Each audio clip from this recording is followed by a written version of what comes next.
राज्यातील लाडक्या बहिणींसाठी आली मोठी खुशखबर. हो, लाडक्या बहिणींच्या खात्यामध्ये 3,000 रुपये वाटप सुरू झाले. काय आहे अपडेट सांगतो सर्व. हे बघा, जेव्हा पण हप्ता येतो ना लाडक्या बहिणींनो, तेव्हा तुम्हाला SMS येतो बरोबर. आता थेट लाडक्या बहिणींच्या खात्यामध्ये पुन्हा हप्ता येणे सुरू झालेला आहे.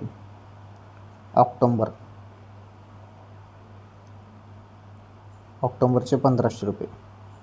ओके, तर ऑक्टोबरचे 1,500 रुपये तुम्हाला येत्या काही दिवसात भेटणार आहेत, अशी माहिती सूत्रांकडून मिळत आहे. अधिकृत तर माहिती काही आलेली नाही, परंतु सूत्रांकडून सांगितलं जातं की ऑक्टोबरच्या एंडिंगपर्यंत हप्ता जमा होऊन जाईल. त्यामुळे सर्वांनी वाट बघा, येऊन जाईल हप्ता, काही टेन्शन नाही. ओके, ही मोठी खुशखबर होती.